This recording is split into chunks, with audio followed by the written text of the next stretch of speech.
we were both Division I athletes, and that took up a lot of our time. And so after we stopped playing the sport, all of a sudden we had a whole lot of time. We would always say that we never let schooling get in the way of our education. We started to read these types of books, and we started to get an itch for business, a short couple of days after we realized that there was a gap between the way that businesses were utilizing social media, and that we were really good at social media because we spent 5-6 hours a day on it, since we're the Gen Z generation. Let's discover what people are building in the greater Cleveland community. We are telling the stories of Northeast Ohio's entrepreneurs, builders, and those supporting them. Welcome to the Lay of the Land podcast, where we are exploring what people are building in Cleveland and throughout Northeast Ohio. I am your host, Jeffrey Stern, and today I had the real pleasure of speaking with Sandor Gyerman and Jared Anderson, the dynamic co-founders of Andor Creative. Founded in 2018 when they were sophomores at Cleveland State University, Andor Creative was born out of a desire to find a more innovative way to produce advertising and marketing content for companies, bridging the gap between Gen Z and established businesses in the greater Cleveland area. Since inception, their campaigns have generated over 100 million organic views across various social media platforms, and their impressive and growing list of over 50 clients includes industry giants like Mercedes, Nissan, Volvo, as well as prominent individuals, including about a dozen professional NFL players, all from their office in downtown Cleveland. In our conversation, we will explore the origins of their friendship, the influence of D1 collegiate sports on their approach to business, hustling door to door to get the business off the ground, the influence of Cleveland on their work, their creative process, their takes on Generation Z, how to break through the noise and stay relevant and authentic in an ever-changing world of social media, and a whole lot more. So please enjoy my conversation with Sandor and Jared after a brief message from our sponsor. Lay of the Land is brought to you by Impact Architects and by 90. As we share the stories of entrepreneurs building incredible organizations in Cleveland and throughout Northeast Ohio, Impact Architects has helped hundreds of those leaders, many of whom we have heard from as guests on this very podcast, realize their own visions and build these great organizations. I believe in Impact Architects and the people behind it so much that I have actually joined them personally in their mission to help leaders gain focus, align together, and thrive by doing what they love. If you too are trying to build great, Impact Architects is offering to sit down with you for a free consultation or provide a free trial through 90, the software platform that helps teams build great companies. If you are interested in learning more about partnering with Impact Architects or by leveraging 90 to power your own business, please go to ia.layoftheland.fm.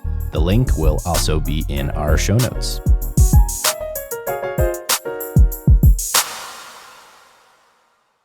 Jared, Sandor, thank you for joining me today. I'd love to start before we dive into any substantive conversation with if you guys could just introduce yourselves so folks tuning in could associate the voices with your names. Yeah, Sandor, go ahead. My name is Sandor Gyerman. And do you want me to a little background or anything about me, or just kind of say my name so they get my voice? But name for now is great. We'll get into the background in a moment. Sounds good. I'm Jared Anderson. Right on. So I want to start with both of you as people.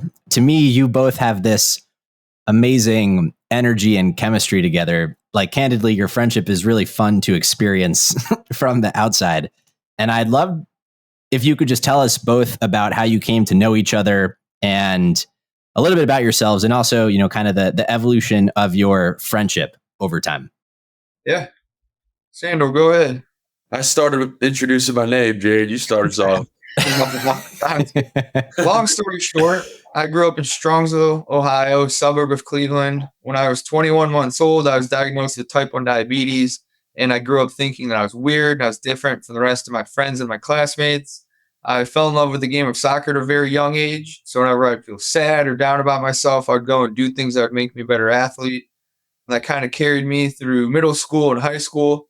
And that's where I became best friends with Sandor. Our passion for soccer was the main thing that put us on the same team, put us in the same friend group. And then from there, we've grown it into a business relationship, obviously. But Sandor, if you want to catch up, then we can kind of go from there. Yeah, certainly. Well, first of all, Jeffrey, I want to thank you for having us on.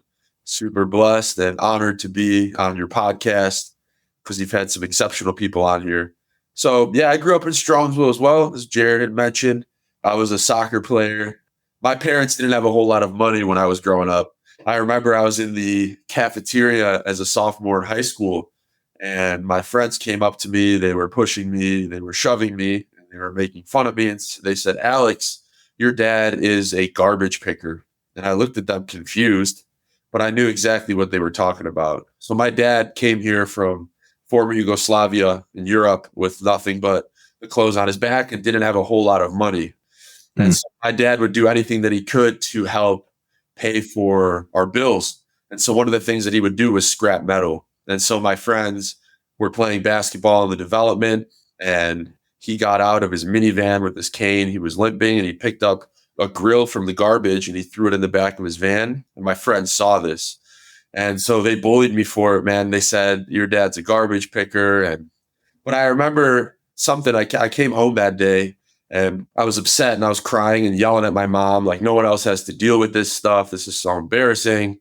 And something clicked. And I realized that my dad was working so hard for me to give me a life that he's never had. And so I started to work really hard. My grades were really bad at the time. I was horrible at soccer, and I just turned it on and got my grades up, started to take soccer a lot more seriously. I was on JVB as a freshman, and by senior year, I was blessed to be the starting goalkeeper, and I started to get some Division I offers. And I don't want to go too far into college, Jared, but that's kind of my upbringing till then.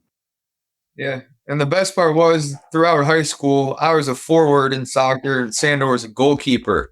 So before practice, during practice, during the off season, I would always shoot on him. We came up with different games to compete against each other. And as I got better, I was able to push him to get better. He would get a little better than me and he'd push me to get better. So it was really cool that we were able to hold a high standard to one another and help each other get to the best ability and the best soccer players that we could be. And we were able to push each other opposed to just doing it on our own. And so, yeah, Sandor went off to Cleveland State University. I went off to Ohio State University. I played soccer for a year there. I didn't love the lifestyle I was living. I never got into the party scene. I was spending a lot of my time alone in my dorm room, reading books or watching YouTube videos similar to what Sandor was doing in Cleveland. And I'd always loved Cleveland growing up in Strongsville. And his roommate was moving out at Cleveland State, so he invited me to move in. I had talked to the Cleveland State soccer coach when I was still in high school, so I had a relationship with the coach at Cleveland State, and they offered me a spot on the team. So I ended up transferring to Cleveland State, playing soccer there, and moving in with Sandor. No, I love that. I mean, it was more than apparent to me the first time I met you guys for one, that you both just constantly, push each other, both for fun, but also as kind of intellectual and I guess in your past, physical sparring partners. And the dynamic, again, was really, it's just immediately apparent from spending any kind of time with you guys. How did you find the evolution of that going forward? And where did you find the collective entrepreneurial inclination? Like, where do you feel like that came from over your time progressing through collegiate sports? I think naturally I was always super entrepreneurial. I'll talk about personally and then kind of how Jared and I collaborated. But I remember growing up, I was always shoveling people's driveways, doing anything that I could to make a buck on my own. In high school, I started a t-shirt brand called Vidaloo because all of my friends were wearing like these comfort colored t-shirts at Vineyard Vines, and they were expensive. They were like $60 on the website. So my buddy and I were like, well, let's make some t-shirts that we could sell for cheaper that are still that same type of vibe. And we sold tons of t-shirts in high school. So I remember another story in high school. My sister was in an FCS, family consumer science class, and she got like 12 cupcakes. And I remember she gave them to me and I went around and I sold them off in high school. So I always just had that entrepreneurial spirit. Jared, go ahead and talk about your personal first, and then we could talk about how we came together. Yeah, I have very similar upbringings, cutting grass for money, shoveling driveways, doing things like that. We got at a football game when I was in middle school, we got donuts. It was like the last box. We were selling them for more. and the cop came. We weren't allowed to resell the donuts, I guess. We got in trouble for that. But kind of just that similar like entrepreneurial spirit was within me. And I didn't know the label for it. I didn't know that I was, doing entrepreneurial things. It just kind of felt natural to me. It kind of stayed within me throughout high school and into college. Yeah. And then I remember, while we were playing soccer together and we quit playing the sport of soccer, we kind of put that same drive and determination that we put into sports right into business. And we just worked super hard and, did the late nights, extra hours. And we just kind of understood what it took to be, to be great, like we knew that you have to put in the work in order to be elite and successful. Yeah. And same, it took some figuring out what we were both good at or better than each other at. In soccer, is pretty apparent. He was a goalkeeper, he was better with his hands. I was better at shooting. It was pretty apparent. But when we started the business, we got our first client and we both wanted to do everything. So I would manage the account for a week. He would manage it for a week. I would take the photos and the videos and do all the captions and those types of things. Then he would, and we would constantly argue about who was better, who's looked better, who's got more likes and followers and things like that. And it took some time to figure out that he could do what he was good at, and I could do what I was good at. And when we came together, we'd be able to accomplish a lot more. But we definitely argued and fought a lot at the beginning to try to figure out how we could complement each other, opposed to compete with one another. Why did you guys step away from soccer? Good question. Yeah, I feel like I don't want to use the word burnt out, but we had put so much time and effort into it that I didn't think we were getting out what we were putting into it at that point. And at that point, I felt like we had a passion for the business and we could put that drive, like he said, into something else that we thought would pay off, opposed to running into something that might not pay off as much in the long run. So where did the inspiration for the business come from? You mentioned getting that first customer and some internal turmoil amongst both of you, but where did this idea come from? What did it look like to get started? What were some of those initial challenges? And ultimately, how did you hone in on social media as kind of the platform to explore? So, we were both Division I athletes, and that took up a lot of our time. And so after we stopped playing the sport, all of a sudden we had a whole lot of time. And Jared and I don't know if it was you that remembered this quote or me, but we would always say that we never let schooling get in the way of our education. And Jared love that. Yeah, Jared read a lot of books, and I like to listen to a lot of podcasts. Like we'd be in class, and Jared would be reading a book, and I'd be listening to a podcast, which is probably really rude. But we started to read these types of books, and we started to get an itch for business. And we would go to the engineering building at Cleveland State on the 4th or 5th floor that overlooked the city. And we would just brainstorm business ideas. And, a short couple of days after, we realized that there was a gap between the way that businesses were utilizing social media and that we were really good at social media because we spent 5-6 hours a day on it since we're the Gen Z generation and we know it well. So we're like, well, why don't we run social media accounts for businesses?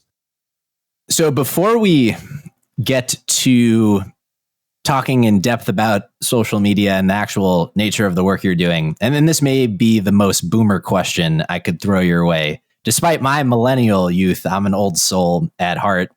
And, maybe perhaps if you're not Gen Z, you're a boomer regardless of what generation you are. But I'd love to do a bit of stage setting before we go deeper into social media and talk about Gen Z generally. This kind of mobile first, mobile native group of folks like yourself who have spent a great amount of time on social media. And, just like even anecdotally, I know who often maybe even have greater aspirations to be professional YouTubers than to be professional athletes on the kind of track that you guys were on. What do we need to know about Gen Z? That's a very broad but good question. I think Gen Z wants to do things their own way. I don't think they're used to or as responsive to the traditional, this is how it's always been done, so this is the way it has to be. It's a lot of instant gratification and convenience. We're living in the Amazon Prime ages where people want it to order it today, get it tonight, get it tomorrow, things at their convenience. They don't necessarily want to wait for things. I think the same thing with social media. You can take a photo on vacation, you can post it, and your friends are commenting and liking within seconds of that. So I think that I'm excited to be a part of Generation Z and to be growing up with Generation Z. And I think that we're kind of repaving a lot of old traditional methods of doing things. And I think it's really cool to be a part of that generation. Perhaps like honing in on a more specific question, because I agree, it's quite a broad starting point. What maybe would you say are the biggest misconceptions that folks have about Gen Z? And then ancillary to that, what would you say are some of the bigger mistakes that brands have when trying to talk to and communicate with Gen Z? Yeah, I think one thing that I thought of is if you are a brand and you're on social media, I don't think brands understand the magnitude and the importance of the posts that they're releasing, because I believe that their social media brand presence is the face of their brand. And so a lot of these brands are just like checking the box off of posting, but they don't realize that by posting bad content, they're actually hurting the reputation of their brand. And so that's kind of where you find that pain point in a lot of businesses of like, hey, you're making these posts, it's great, but look at the posts. They're not appealing. They're going completely against what you guys are preaching and what you believe in with your brand. Let us come in and help you create content that people want to see, that is aligned with your brand. And yeah, I'll leave it at that. I don't know, Jared, if you have any other touches on that. No, that's well said. So you guys noticed this opportunity, very early on of, really ways that brands, companies could better utilize social media to their ends. How did you go about getting started? What does that look like? So we had the idea, and so we printed off $10 business cards from Staples. We argued over who would pay for it and who would Venmo the other person. And we didn't have a car at the time, so we took the Rapid from Terminal Tower to West 117th, and we walked from the Rapid station to Staples, picked up our business cards, got back on the Rapid, and just started getting off at various stops and going into restaurants and coffee shops and local businesses, telling them we had this awesome social media marketing company, when in reality we had no credibility, no track record. We were just asking for an opportunity, basically. And we went into a coffee shop in Ohio City, Coffee Cafe. It's across from the West Side Market. And we asked to speak to the owner, and he happened to be there. And we said, hey, if you let us run your social media account for 1 month, you can pay us whatever you think is fair after that 1 month. We'll show you all the numbers, show you all the posts, and kind of go from there. So he took a chance on us, and all of a sudden we were entrepreneurs. We were wearing, the nice pants, the dress shirts, and everything we could afford, trying to play the part of being businessmen. But we worked really hard at this coffee shop. We created some content that was really cool at that time. We would take coffee out into the community and do like collaboration style posts. If people were walking by, we put a lemonade in their hand and ask if we could take their photo, getting people in the community involved in running the social media account for this coffee shop. And after a month, we went in there with our nicest clothes that we had. He gave us some free coffee. We felt like $1 million, and we talked about the benefits of social media, and that started our social media marketing company. Wow, I love that. I mean, it's right out of Mark Cuban's Shark Tank spiel of going door to door at the beginning, just doing these things that probably don't scale, but that's such an amazing origin story. So obviously since then, you guys have evolved quite a bit from those days, generating, I believe, over 100 million in organic views across the work that you've done for brands and companies locally and beyond. I'd love if you could kind of fill in the blanks of the evolution of Andor Creative over that period. And, if you can kind of, break it into chapters or however you've thought about the evolution of the business over time. Just take us through the story of it. Well, I think of it as 2 chapters. The first chapter was Generation Z Marketing LLC. And I remember Jared and I taking a flight down to Miami. I think this was our 2nd year into the business of owning the company. And we got there and we met with a guy who owns another production company. We wanted to learn the ropes and we wanted to hear how he ran his business. And we went in into this meeting thinking we're so cool, we're so smart, we're young, we have this business, Generation Z Marketing LLC. We sat down and he just started roasting us. And the thing that stood out to us the most was how he roasted our name. And he said, this is the most generic business name ever. You're never going to build a brand with Generation Z Marketing LLC. You got to change that. So that's when chapter 1 ended. And Jared and I got back on the plane, flying back to Cleveland. And we're like, all right, we got to change our name. So we just combined Anderson and Sandor, and we got Andor with a dot. And we're like, whoa, that seems like a brand. And that's when chapter 2 started. And the rest is history. I love that. That's amazing. So yeah, I mean, to go a little more in depth of the chapters, at the beginning, I don't know how long, but for the first, I'd say probably a year or two, it was just Sandor and I. And at the beginning, we realized that he was better at more of the creative elements, the photos and videos, and kind of thinking outside the box. I was more so on the business side of things, behind the scenes, the captions, staying consistent, talking to clients, things like that. We came together and focused on what each of us were good at. And that's how we ran the first clients that we got. We got to a point where we were so busy spending all of our time managing the accounts that we had that we didn't really have a lot of time growing our business. So we realized that, hey, we need to take a risk and maybe hire somebody else, pay some of our own money to take some of the work off of our plate to free up our time to hopefully build a business.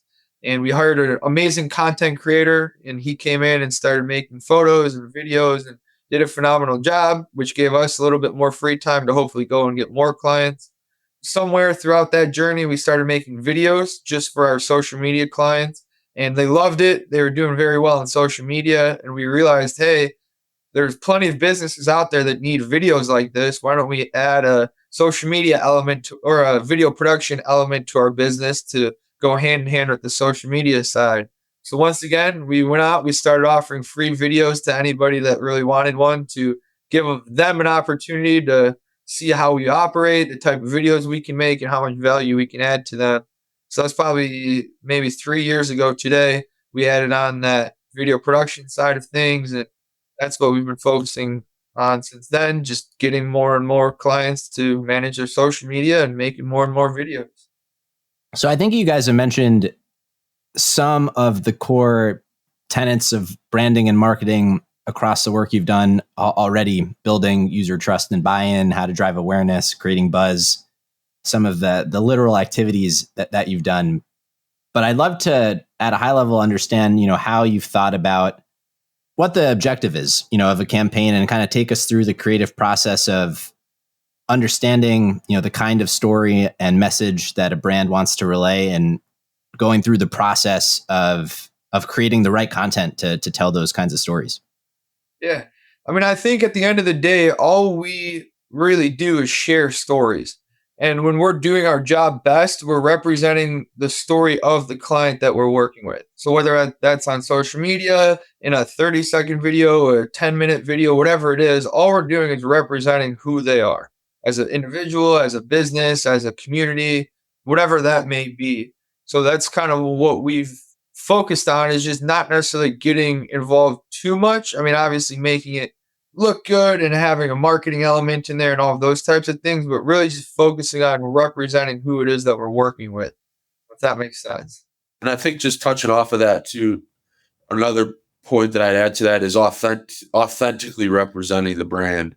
And I think so many businesses, even in like commercials and stuff, they like make it more scripted and you have to say these words perfectly, where I think people buy into a brand where they're authentic and they're genuine. And so like showing behind the scenes stuff, like, so for example, we work with some car dealerships, like we'll show some people behind the scenes in the actual shop, and we'll interview the mechanics. We'll interview the mechanics. We'll, interview the salespeople. We'll actually like share the behind the scenes, the authentic side of the business, not just this peppered up, pampered, perfect, side of the business, if that makes sense. Yeah. It's the unvarnished truth. It's not, overly polished. It's kind of the reality of what's going on under the hood, which is often not great, but that's authentic. Yeah. And relatable. Yeah. And relatable. Absolutely. And I think just going back to that, like from a campaign standpoint, a lot of our clients want different things. And some people want the views more than other people who might like more of the storytelling aspect, where it might not go viral, but they're doing a very good job of sharing their customers, the community, the people that make up their business, their stories, how long they've been working there, the favorite parts of their job, things like that. So we have a pretty broad range of things that we're able to work on with our clients, where some people like the views and the virality and all that kind of thing, where other people like more of the authentic, like you said, behind the scenes storytelling aspect of things. I think that's the beauty of social media, where it's a place where you might be scrolling on Instagram and see somebody sharing how much they love their job. You might see a product, and then you might see a viral video that's trending with cool music and it's all edited. And maybe the next one is an iPhone video of someone's dog, and that got 1 million views. It's so crazy, but it's such a cool place where you can put all of those things together and they all make sense and they all have a place that's welcome to them to host all of that content from all those different brands and people. What have you guys learned about virality on social media and the reliable reproducibility of it across, different brands that you work with? Yeah. So strictly from a virality aspect, I think the most viral things are the most easily consumable things. Where if you want to get into branding and perception, all of that is a little bit more of like the polished, high quality videos and photo content that are a good representation of your brand. But it seems like the trendy viral things are the things where you're watching it because you want to watch it, you want to be entertained, you don't feel like you're being sold to or pitched to. It's more of this is fun to watch, this is fun to share, I want to be a part of the content that they're sharing, things like that. And it's not overly produced and edited and perfect lighting and all of that kind of stuff. And then just touching on that too, on the side. So we have two sides of our business, the social media management and then the video production. And what we've kind of done is taken that authentic viral type video and trying to produce commercials with it.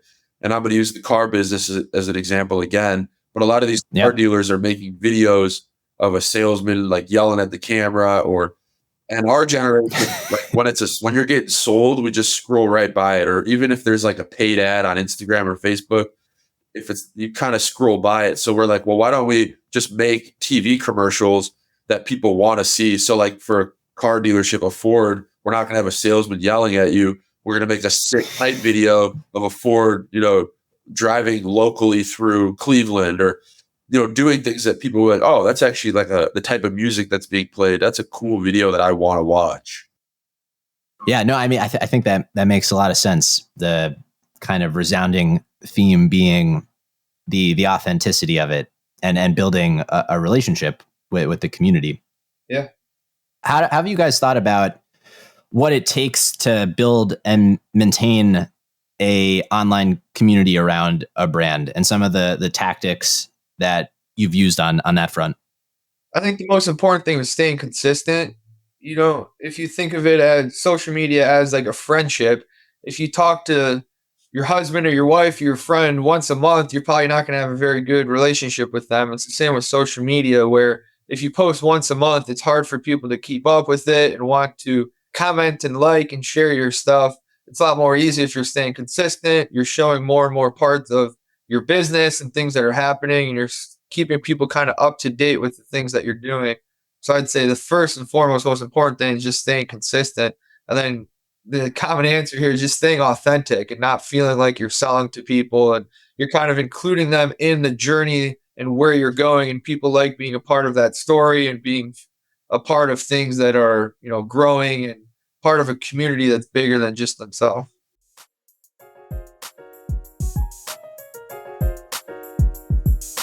Lay of the Land is brought to you by John Carroll University's Boler College of Business, widely recognized as one of the top business schools in the region. As we've heard time and time again from entrepreneurs here on Lay of the Land, many of whom are proud alumni of John Carroll University, success in this ever-changing world of business requires a dynamic and innovative mindset, deep understanding of emerging technologies and systems, strong ethics, leadership prowess, acute business acumen, all qualities nurtured through the Boler College of Business. With 4 different MBA programs of study spanning professional, online, hybrid, and 1-year flexible, the Boler College of Business provides flexible timelines and various class structures for each MBA track, including online, in-person, hybrid, and asynchronous, all to offer the most effective options for you, including the ability to participate in an elective international study tour, providing unparalleled opportunities to expand your global business knowledge by networking with local companies overseas and experiencing a new culture. The career impact of a Boler MBA is formative and will help prepare you for this future of business and get more out of your career.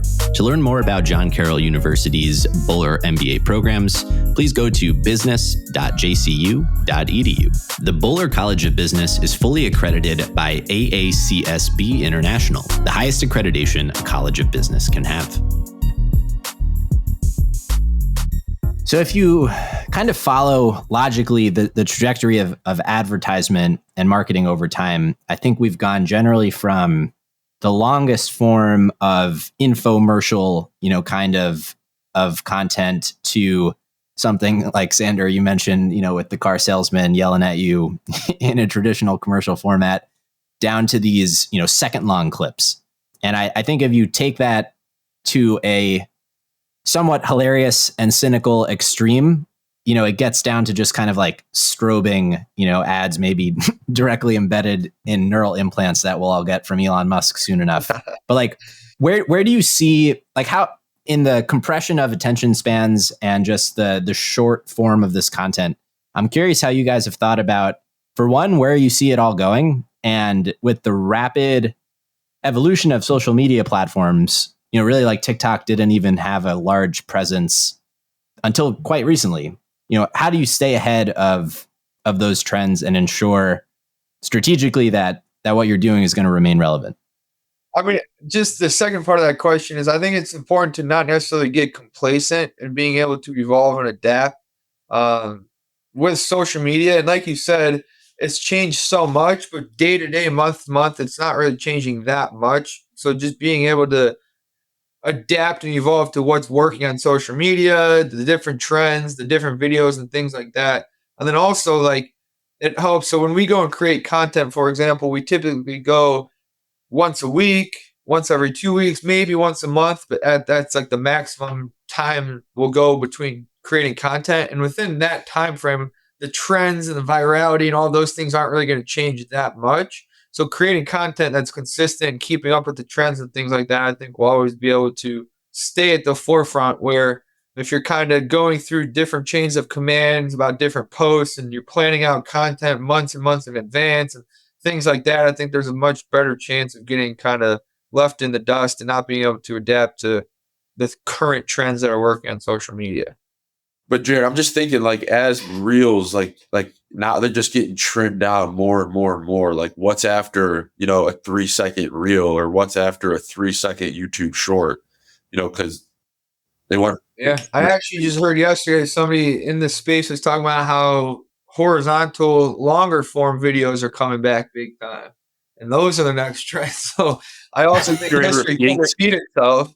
Yeah, and we can go back to more of that traditional long form vlog style video. Yeah. It's a pendulum. It just comes back and forth. Yeah. Yep. long answer short. It's going to come back and history repeats itself. That's your guess, Jared, huh? We'll see. So if the first chapter of this journey is Generation Z marketing, and after, a humbling roasting from this mentor of yours, it becomes Andor Creative for chapter 2, and you guys have grown the business over time. If you look to the future and imagine chapter 3, how do you guys think about it? What does success ultimately look like? What is the impact that you guys would love to have as you continue to grow out the business? Yeah, I would just love to hear your perspective on where you would ultimately like to take this. The first thing I thought of is, I think Jared and I started the business I think indirectly, we didn't even realize that we love to take care of people and that how highly we love relationships with people. And so our clients didn't even they turned in from working colleagues and clients to best friends and people that we have real relationships with, that we go golf with, that we eat dinners with, that we go out to lunch with. And I think just kind of passing that torch along by the culture that we create here at Andor, which I think we've began to do. And so just like the way that we do business, I think is different.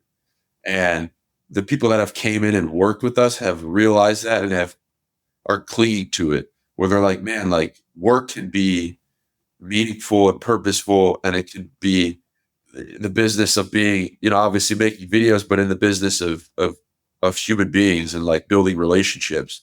And so I could see ourselves just continually growing the company and again passing the torch down of the culture that we have here of doing business that is relationship oriented. Yeah, that's well said.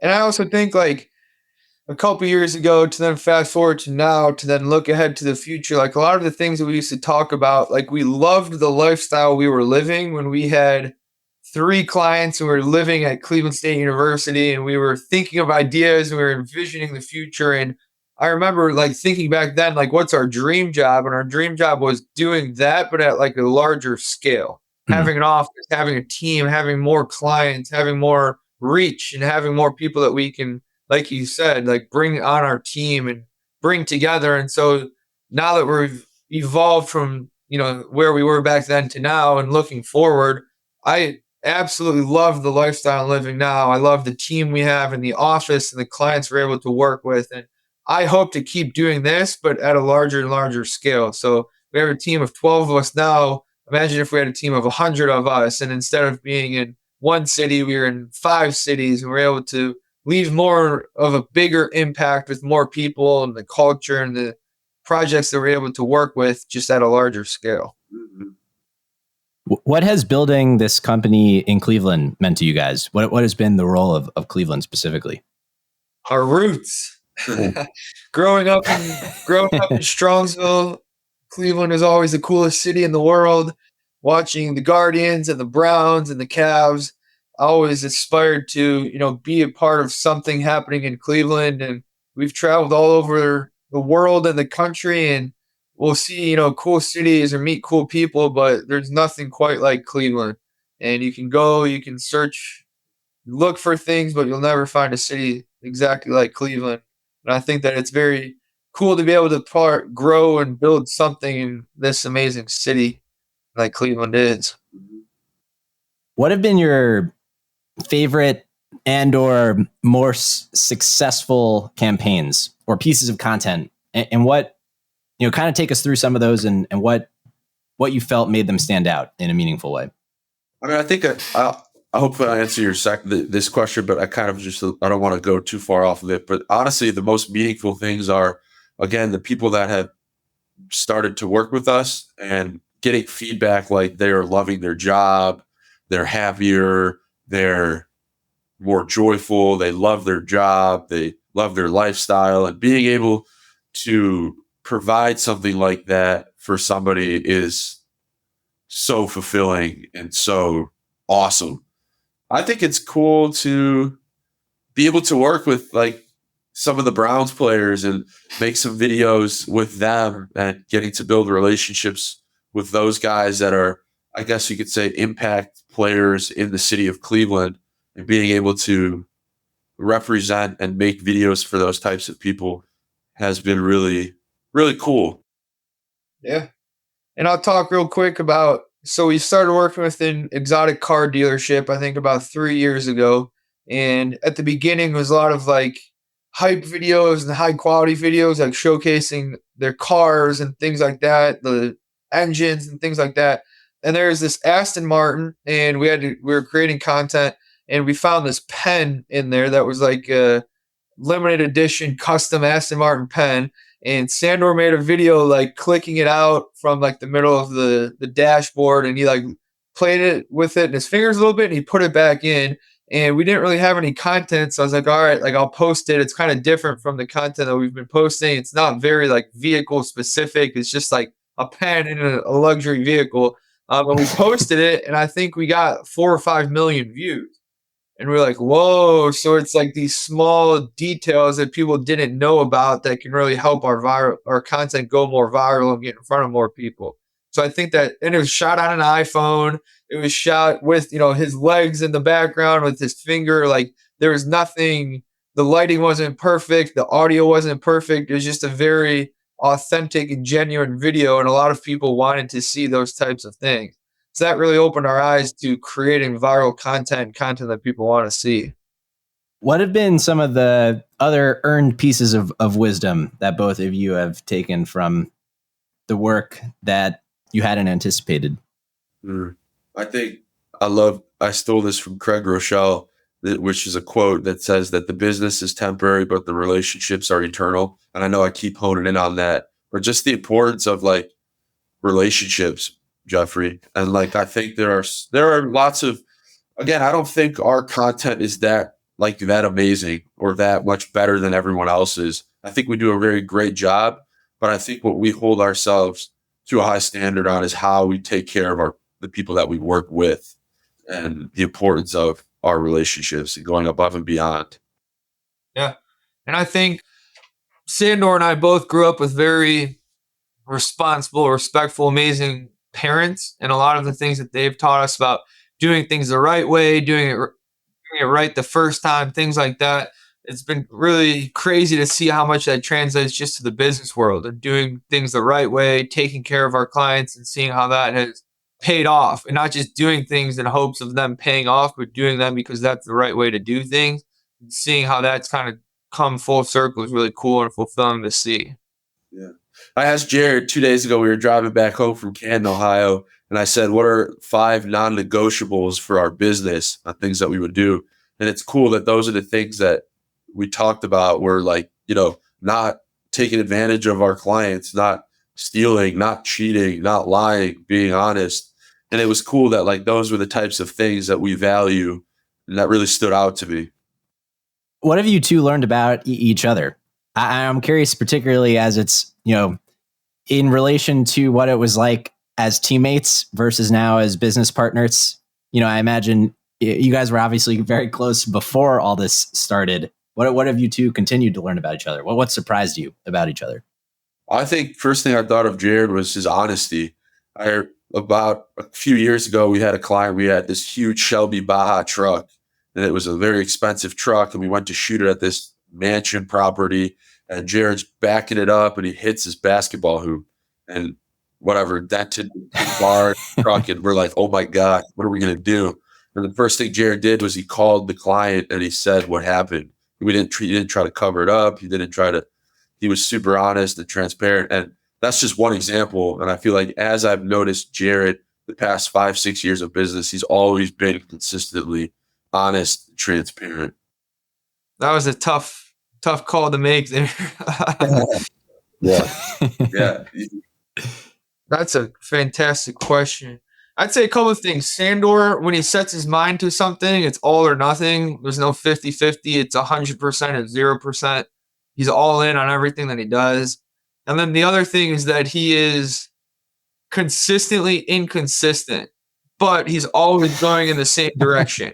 And so, some days he might joke around more. Sometimes he might slack off, but then he'll make up for it, at midnight that night, editing a video or things like that. But he's all over the place with his fashion and his jokes and all that kind of stuff, but he's always moving in the similar direction. And it took some time to figure that out, but I'm glad that we have a very good system that we're running with now. But yeah, I've definitely learned to understand that it's going to be very inconsistently consistent. How about this, Jerry? This is better way. Consistently spontaneous. There you go. Yeah, you answered your question. I like that framing of it. There we go. That's why you guys are the marketing pros. Yes. Going back to something you mentioned earlier, Jared, about how in the earlier days you had observed that you were spending more of your time probably too much, doing work within the business rather than, on the business and growing it. And I'm curious, as you guys have worked through that and grown the business, what you've learned about people and leadership and management, as the team is obviously beyond the both of you at this point. Yeah. I think a lot of it goes back to soccer, and a lot of things. When I played soccer, I respected the players that were good players, but also worked hard and did the right things. If you're not that good at soccer necessarily, but you show up early, you work hard, you push yourself, you want your team to win. Those are all things that it's a choice to do that, to root for your team and to support your team, to show up early, to work hard. And I think a lot of those things are apparent in leadership today, in business or whatever it might be, but it relates back to sports where I saw it and compare it to, where if people are doing the right things, they're showing up early, they're working hard. I want to be affiliated with people that do that. And so now that I'm in a position of leadership, I'm hoping to be somebody that people want to work with and look up to and work on projects with and things like that. And then also like finding the right mix of projects with our clients that we work on, or finding the right people to work on those projects, or just putting people in the best positions to succeed. And then our clients will do better, our business will do better, and things like that. So also just having that distinction of where we need to step in a little bit more and where we can let other people run on different things. Yeah, I definitely think that I know some people say they're like natural born leaders. I don't think that I'm a natural born leader. And I think that I personally had to work on it a lot. And so a lot of times, like I still do on the way to work, I listen to like a leadership podcast. I'm trying to consume that type of content because I believe what you're consuming, you become. And so I try to listen to a lot more leadership type podcasts and stuff because I'm really just like, I like to make videos and I'm creative and I'm not naturally like a leader. And so I've just been trying to honestly like listen to that type of content in hopes that I could be more of a leader. And I think right now I struggle with like being on time. Like I have to work on that. I have to work for like to be on time places and be early. Like it doesn't come naturally or easy to me. And I'm not saying it does for other people, but I definitely struggle with it. So understanding that, like being early, leading by example and things. Another thing I struggle with is like getting projects done on time. Like in school, I was always horrible at like getting my homework in on time.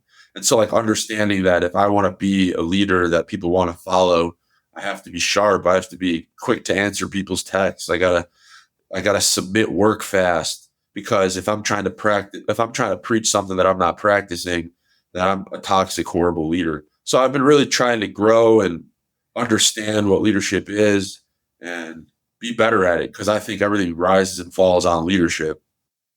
What are you guys most excited about looking forward? This might sound very cliche, but every day for us is so wildly random and different. And I quite literally am excited for the rest of my day today and tomorrow and Friday. And I literally wake up every day and I'm looking forward to the day that's ahead of me. And the cool thing is being in this business, you never know what the day might hold and what might come up, what opportunities might come up, what projects we need to work on, who might call us, who might text us. So like I said, I absolutely love the lifestyle I'm living, and I'm so excited to continue living out this lifestyle. Mm-hmm. Yeah. Yeah, that's amazing, Jared. I agree. I think, yeah, the next day to come yesterday was just such an amazing day. We just got done working, and I know it's kind of outside work related, but we were at the golf course and we were on like the 12th hole, and we had like a volleyball game scheduled after the game. And I literally I like yelled out because I was like so joyful and I'm just like so great to just like be where I'm at and super undeserving of where we're at and just so blessed, man. Like every day, every hour, it's just been so awesome. So fun. Well, I'm happy for you guys. I hope it keeps coming. Yeah, same. But I really do think it's a mindset. And like Jared had mentioned earlier in the podcast, like even when we were making $250 a month going to Cleveland State to get like groceries for free, like we still just had that mindset where we thought we were on top of the world and we thought like everything was amazing. What do you feel is left unsaid that is the most important part of your guys' journeys that we haven't talked about yet? Probably our faith and belief in God, that everything happens for a reason and we're right where we're supposed to be. Yeah, that's what I was going to say. It's definitely our faith in Jesus. That's what I was going to say. Right on. Well, we I'll turn it to our traditional closing question then, which is for a hidden gem in Cleveland, for something that other folks may not know about, but perhaps they should. Springville Golf Club in North Olmsted. If you like to golf, it's good and it's a fun course. The question might have been food related there, but it's also a hidden gem in the golf community. So go to Spring. No, absolutely. Anything counts. Perfect. Springville Country Club. That's funny, Jared. The Andor headquarters, downtown Cleveland, 921 Huron Road East, right above Wild Eagle Salute. Come check us out. We'd love to have you guys. Get a water, a nice Gatorade, maybe a Prime. We got some snacks. We got some pistachios. We're bringing out a couple of jokes. Just really spontaneous. And the fun wall of quotes. Yep, yes. Wall of quotes. What, in the spirit of that, if people had things they wanted to follow up with you guys about, what would be the best way for them to do it? 440-334-9704. You can call. I'll say it again, 440-334-9704. Give me a call. Wow, I love it. Bold. Just put it in the number out there. Number out there. You guys call me. Anybody. Cool. Jared's intentionally, quiet on that one. I knew that was coming. Well, I just want to thank both of you guys. This is a ton of fun. I really appreciate what you guys are building and coming on to share your story. It's been very fun for me to witness from afar what's transpired, and I'm excited to see where you guys take this. Thank you for having us. That's all for this week. Thank you for listening. We'd love to hear your thoughts on today's show. So if you have any feedback, please send over an email to jeffrey@layoftheland.fm or find us on Twitter @podlayoftheland or @sternhefe, JEFE. If you or someone you know would make a good guest for our show, please reach out as well and let us know. And if you enjoy the podcast, please subscribe and leave a review on iTunes or on your preferred podcast player. Your support goes a long way to help us spread the word and continue to bring the Cleveland founders and builders we love having on the show. We'll be back here next week at the same time to map more of the land. The Lay of the Land podcast was developed in collaboration with the Up Company LLC. At the time of this recording, unless otherwise indicated, we do not own equity or other financial interests in the company which appear on this show. All opinions expressed by podcast participants are solely their own and do not reflect the opinions of any entity which employs us. This podcast is for informational purposes only and should not be relied upon as a basis for investment decisions. Thank you for listening, and we'll talk to you next week.